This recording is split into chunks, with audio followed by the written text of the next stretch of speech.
I would say it's really weird to start filming again, but I just filmed this whole video and realized it was out of focus, so love that for me. Hey BookTube, it's Nick. It has been way too long.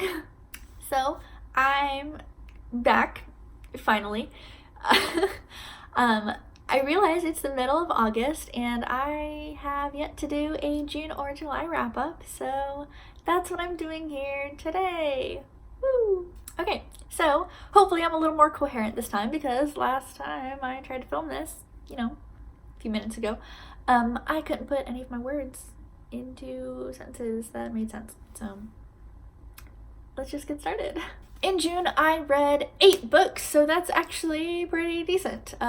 Even though I did hit a slump for majority of June, by the end I ended up finishing like 5 books, so that really helped my book count. The first book is actually pretty difficult for me to talk about, and that is Letters to the Lost by Bridget Kemmerer.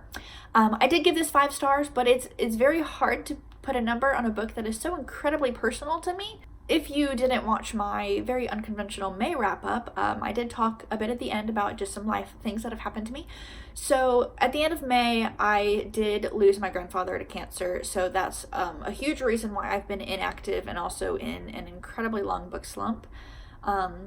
Grief is a very weird thing, and I don't know how to deal with it because I've never had to deal with it before. So I was very concerned going into Letters to the Lost because grief is a huge factor of that book, and while I typically gravitate towards books that deal with grief, it was always to try to experience it for myself because I never had. So I was always trying to, I guess, understand it through a fictional setting. But now that I've experienced it in a real life setting, it's weird to read about. But other than that, the book follows 2 perspectives, and both main characters have just dealt with loss. The main girl just lost her mother, and the main boy just lost his sister. I can't believe I can't remember their names. It's been a while. My head's still not where it should be, but the main girl leaves letters to her mom on her mom's gravestone, and the main boy is doing community service, so he's like working at the graveyard, and he ends up reading a letter and he writes a reply to it, and it kind of goes from there. At first the girl is very, very mad that somebody read her letter to her mom because it was incredibly personal, which makes sense. I'd be pretty mad too. But it does involve one of my favorite tropes ever, which is the whole anonymous relationship building friendship thing. Anything that deals with like anonymous people like coming together, oh my god, oof, I just eat that up. It's my favorite. So this book has a lot of that, but it's very, very slow burn in this novel, and it did feel very realistic, and grief is very messy, and this book displays that in a very real way. And like I said, it's hard for me to really talk about my thoughts and feelings on this because it was super personal, but I would say that if you're in the right headspace to read about grief, I would highly, highly recommend this book. It was phenomenal, in my opinion. After that, I did have another 5-star read, and it was actually a reread of one of my favorite books, and that is The Poet X by Elizabeth Acevedo. I actually read this physically while listening to the audiobook, as I had previously only listened to the audiobook, which is still just incredible. It was even better the second time around. The author herself actually narrates the book, and it is written in verse, and the author is or used to be a slam poet, which is a major component of this book, and you can really both see it and hear it come out. She's just so eloquent with her words, and the main character, Xiomara, she is my go-to example for a well-written character because she deals with a lot of things that I haven't, yet she's such a relatable character. She's so dimensional. She deals a lot with being overly sexualized from a very young age because of her body, and she also deals with a crumbling relationship with her mother, her relationship with religion and whether or not she is religious, finding herself through slam poetry, finding first love. It's an incredible story, and it's so hard hitting like I said, even if you haven't dealt with any of these things, it's phenomenal. And everybody should read this book. I really do think that everybody should read this book. After that, I have a bit of a doozy. I read this next book as an e-arc from NetGalley, so thank you, NetGalley. Even though I did not like this book at all, I appreciate the opportunity to read it before it came out. And that is Something Like Gravity by Amber Smith. I will say that this book took me a very long time to read, mostly because I had to read it as a PDF on my laptop, which it's hard for me to read books on my laptop because sometimes NetGalley will like let you transfer it to your Kindle and sometimes they don't. So this is one that they didn't. And so that is a huge reason why it took me so long to read.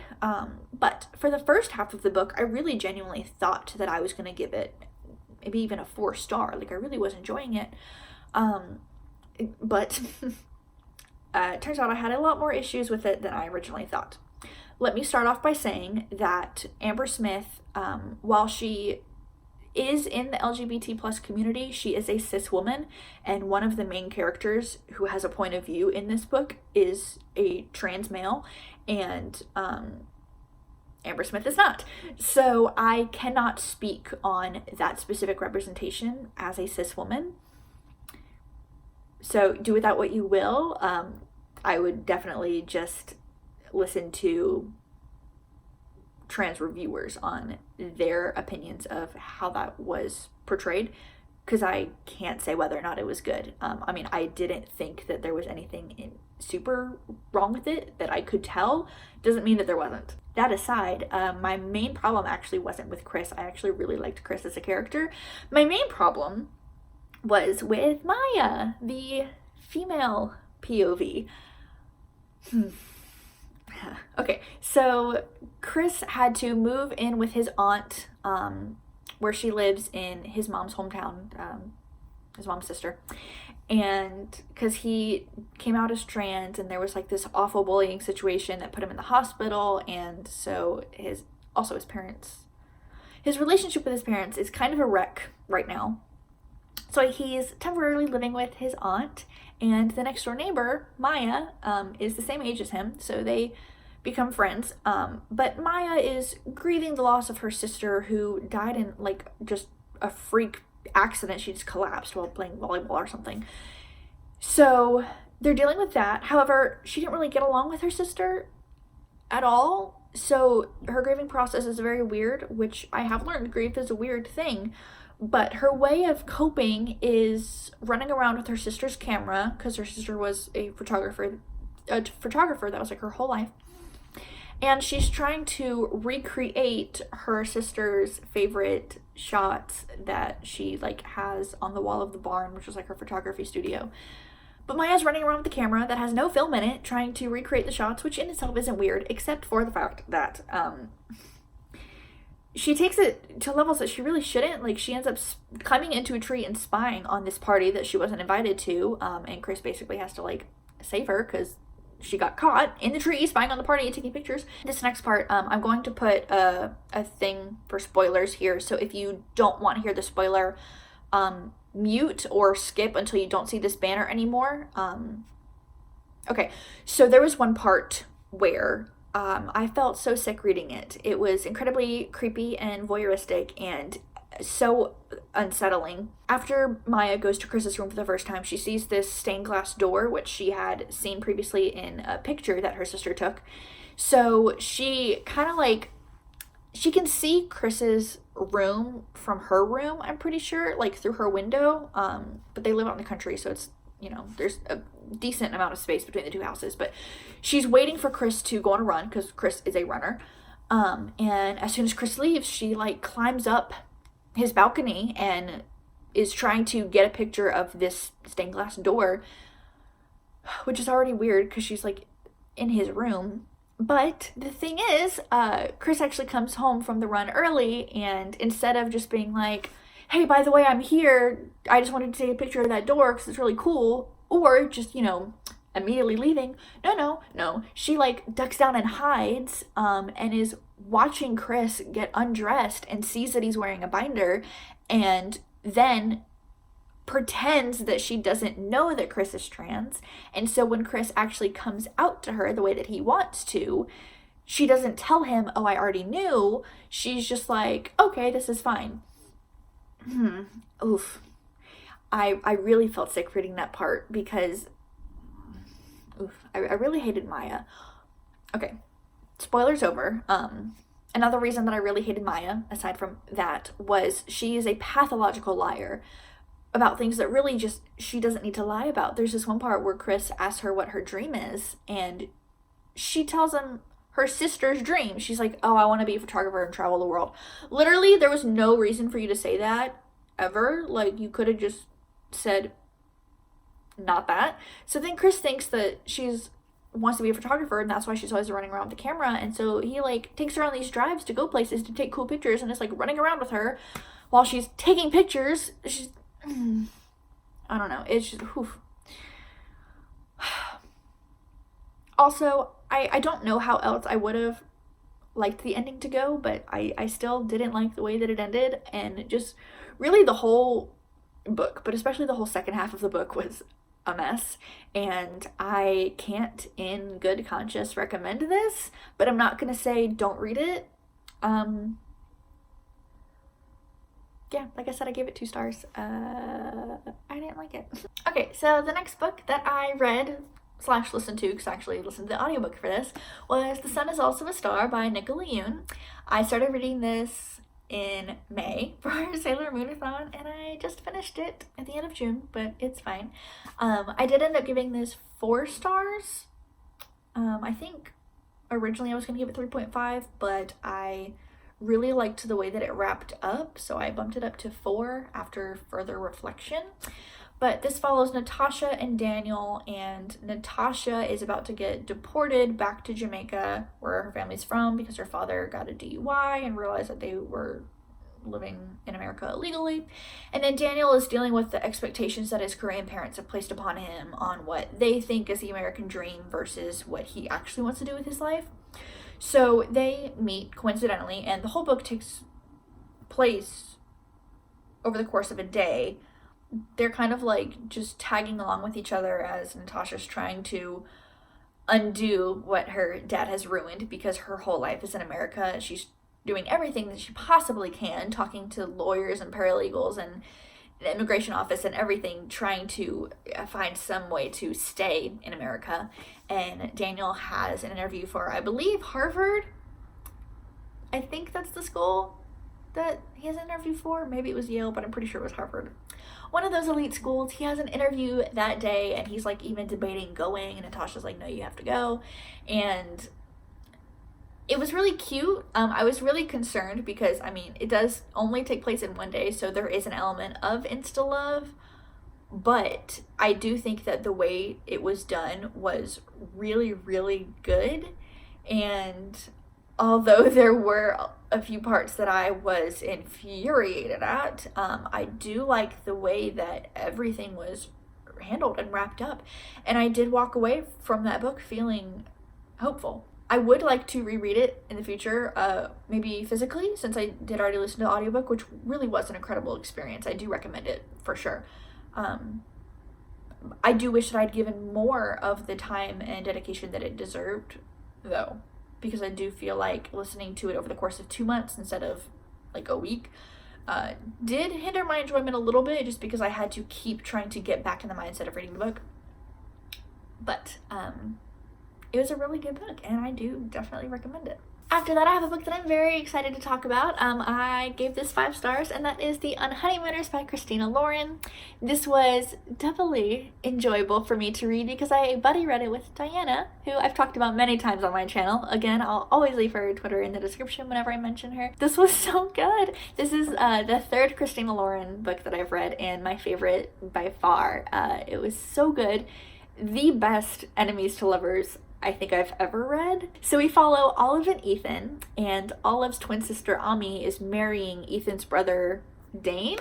I'm pretty sure his name is. I'm pretty sure it's Dane.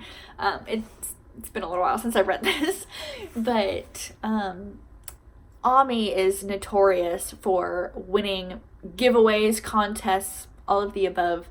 So she won basically her whole wedding and honeymoon through contests and giveaways, including the reception buffet, which was seafood, which Olive, our main girl, is allergic to, so she couldn't eat the buffet. And then Ethan, the brother of the groom, just doesn't eat at buffets, which I can relate to because I also don't eat at buffets.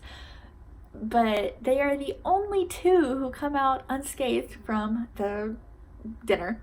So the honeymoon can't go to waste. So Ami convinces Olive to go on the honeymoon, pretending to be her, with Ethan, who will have to pretend to be not Dane because it was under Ami's name, but he'll have to pretend to be Ami's husband. Well, Olive's husband. So, fake dating trope, which is always good. And Olive has notoriously bad luck.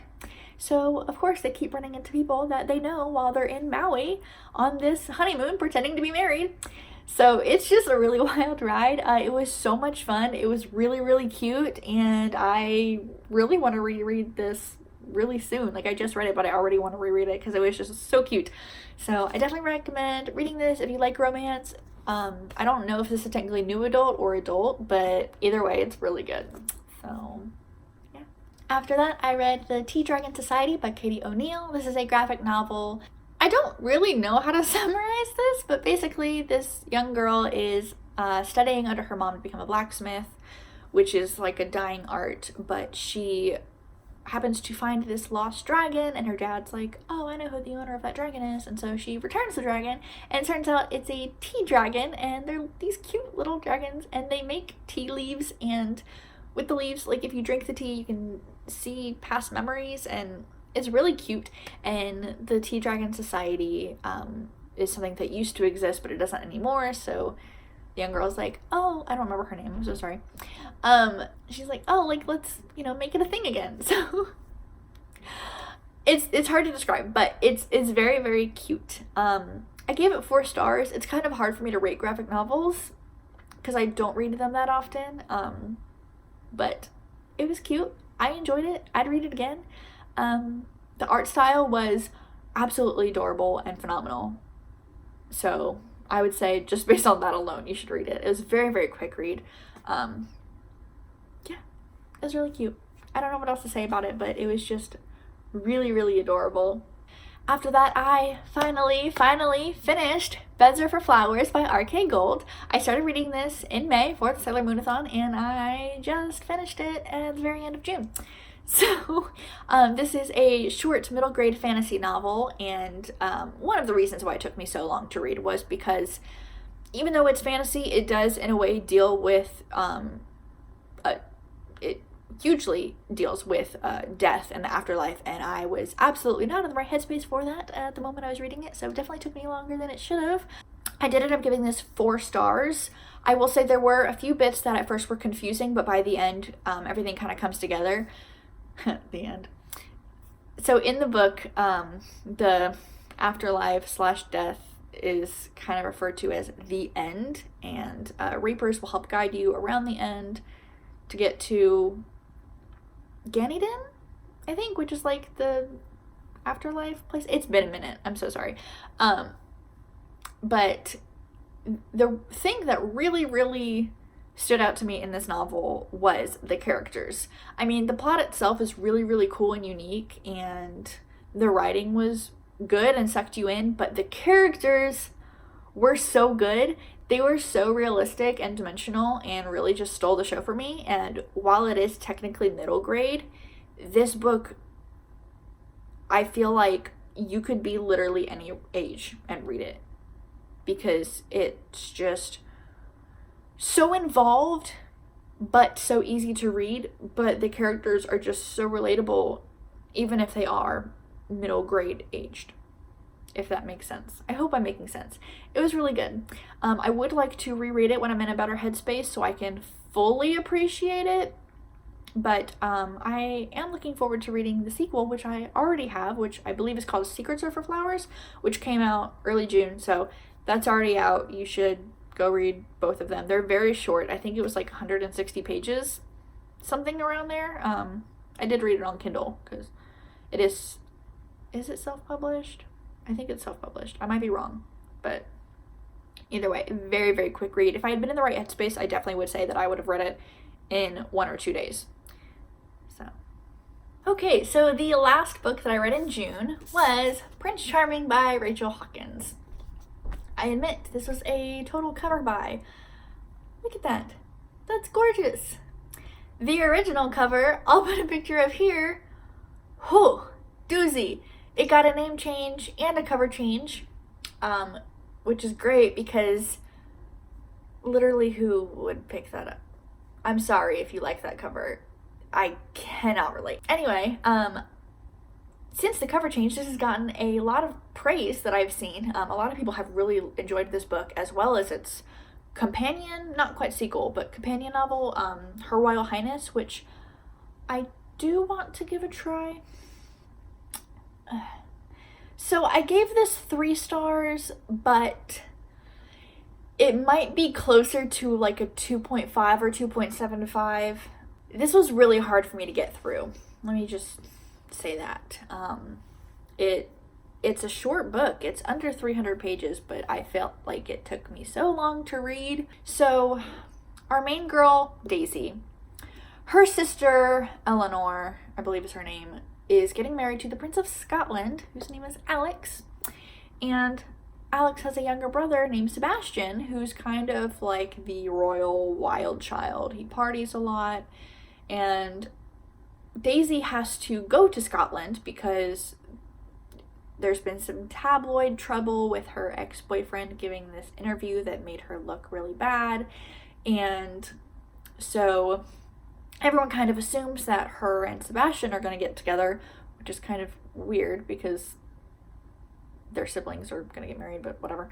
Sebastian's friend Miles is basically hired to tone Daisy down because apparently she has a really big personality, which I feel like is more told than shown. I mean, she puts her foot in her mouth a lot, but I really feel like her whole thing is like, oh, she has a big personality, but like, where though? It's not a spoiler to say that there's a fake dating trope because literally on the back of the book, like it says that Miles is hired to tone her down. So one of my biggest gripes is that while that is basically the plot of the story, it doesn't happen until over halfway through the book. This is where it starts. Over halfway through the book is when the plot starts. So what was the whole point of the first half of the book? Why did I have to go through all that? Whew, okay, so that was very annoying. Also, the characters were not great. So Sebastian has this whole group of friends, Miles being one of them, and I believe they're called the Royal Wreckers or something along those lines. And there's a lot of them, and they all have nicknames, and none of them are memorable except for Alex, or not Alex, Alex is his brother. Except for Miles. Literally, what was the point of having all those friends? Because none of them stood out in my brain at all. I had to constantly try to remember who was who because of the nicknames and just because they were so forgettable. But really, the biggest crime and travesty of this book was Sebastian himself, because he's the only character in this book that I actually care about to any extent, because I felt like he was just done so dirty. He had so much potential, and Rachel Hawkins just kind of like killed any character development that he might have had. And I'm not going to say what happened because it's a very big spoiler, but at the end of the book, he does / reveals something that was very out of character, uncalled for, out of nowhere, irrelevant, completely pointless. What other words can I say to describe how much I hated that? But he's this sad boy that covers up the pain with drinking and partying and girls. And I really felt like that could have been explored a lot deeper, and it wasn't. Oof. I hesitate to ask for a companion novel about Sebastian because I'm terrified of what Rachel Hawkins would do to him if she did that. But also, like, I really want him to be redeemed because I really, really feel like he has so much potential. Just very quickly, I would like to read you a few paragraphs from when we first meet Sebastian. The boy stepping out of the farmhouse now? I've seen him in magazines and on websites and acknowledged that he was good looking, sure. I like boys, I have eyes, and there's no doubt that he's an attractive example of his sex. But that does not prepare me in any way at all for seeing Prince Sebastian in the flesh. He's tall. His entire upper body is so perfectly V-shaped that I think geese probably study him to get their flight formation just right. And he's wearing a gray long-sleeve shirt and jeans that were clearly crafted just for him, possibly by nuns, who've devoted themselves to the cause of making boys look as sinful as possible so the rest of us will know just how dangerous they are.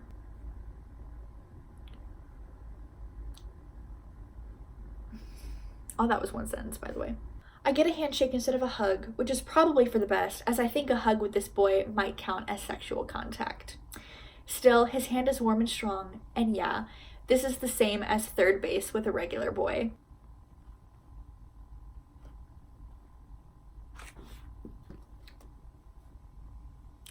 It took me like 10 minutes to get through those 2 pages. I specifically remember sitting at my kitchen table with my roommate, and we were just laughing about these descriptions because holy crap, who talks like that?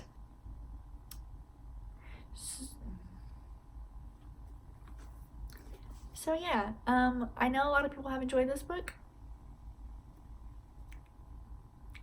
I can't relate. Moving on to July, the biggest reason that I'm combining these is 1, because it's so overdue, but 2, because the only thing I read in July was this chunky boy. So this is a bind up of 3 books, so I'm counting it as 3 books because I can do what I want. But I have talked about the Night World series on my channel before. I did the Disney Channel book tag, which I'll put up here somewhere. And I actually read these books in middle school. So because majority of my enjoyment probably was due to nostalgia, I've actually decided not to rate any of these because while I still stand by the fact that it's a pretty solid series, these were actually written the year that I was born. So, which I didn't know until very recently. So, if you keep in mind, these are written in like 1996, they're pretty solid. However, the writing, the tropes, and the storylines itself are very dated, so keep that in mind. The Night World by L.J. Smith basically is about the Night World, which consists of vampires, werewolves, witches, shapeshifters, and just what have you. And there's this thing called the soulmate principle, which is kind of a theory that is prevalent in all 3 of these books. But the first one, called Secret Vampire, follows Poppy, and she just found out that she has cancer and she's about to die because it's very severe cancer with no cure, which really just was a great thing to read a week after my grandpa's funeral from cancer. But it's fine. But her best friend James is a vampire, which she doesn't know at first. They've been friends since childhood, and he's there's actually 2 kinds of vampires in the Night World. There's the Lamia, which are born vampires, and they can have kids and age, but they can stop aging whenever they want. I don't know how that works, but whatever. And then there's also made vampires. So James is a Lamia because they've known each other since like preschool. So she's like, no, you're not a vampire. It's fine. Because he tells her, hey, I'm a vampire, when he realizes that she's dying. And he's like, hey, if you don't want to die permanently, I have a solution. And she's like, get away from me. So, but she eventually becomes a vampire, and they're soulmates, and that's illegal because she was a human, and people in the Night World cannot fall in love with humans. That's like their biggest rule, is don't tell anyone about the Night World, and you cannot fall in love with a human or else we're gonna kill you. It's also illegal to make vampires, so that's fun. They have to deal with that. And then the second book, Daughters of Darkness, deals with these 3 vampire sisters who run away from their island where everything is like really old-fashioned vampire rules, and their brother Ash, who actually makes an appearance in the first book because these are all connected, he makes an appearance in the first book and he has to like go find his sisters, and they meet some humans. They find some soulmates. There's a werewolf. They're so short, and like really the whole plot is about soulmates, so it's kind of hard to describe these. And then the last one, Spellbinder, is about these 2 sisters, of course, who are witches, Thea and Blaze, I'm pretty sure are their names. And Blaze is this very typical late 90s, early 2000s-esque mean girl who makes all the boys fall in love with her, and because she's a witch, she can like put spells on them, and so they like really fall for her, and they like destroy things and then go crazy, and so they have to go from school to school to school because Blaze keeps getting them in trouble. So they're finally at the school in Las Vegas, and Thea falls in love with a human, and it's illegal, so she also doesn't want Blaze to find out because Blaze will like try to save her by getting the boy to fall in love with her instead and like destroying him or whatever. Whew. That one actually took me a lot longer to get through. The first 2 I actually got through in a day each, and then the last one took me about a week. These are very, very, very tropey. They're very dated, but they're still so much fun to read. So if you like kind of cheesy vampire, paranormal, romancy things, I would say definitely give Night World a try, but it is absolutely not everybody's cup of tea. So that is all the books that I read in June and July. I'm really hoping that I will get out of my reading slump very soon, because I have not read anything since finishing that bind up. So I'm really hoping to be more active from now on. I am always active on my Twitter, and that link is always in the description. And I will also put a link to my new Bookstagram because I remade my Bookstagram. Yay! I actually used Bookstagram to get into the book community in the first place. And I had it for a while, but I ended up deleting it a couple months ago because I hadn't really used it in almost a year. So I actually finally made a new one, and there's only like 1 post on there so far, but yeah, if you want to follow that, links in the description. But I mostly just want to say thank you to everyone in the book community who has been so kind and supportive of me through everything, through my dry spells and my inactivity and inconsistency. But this community really means a lot to me, and I don't know what I would do without it. So thank you guys, and I will see you next time. Bye. Hopefully it won't be as long.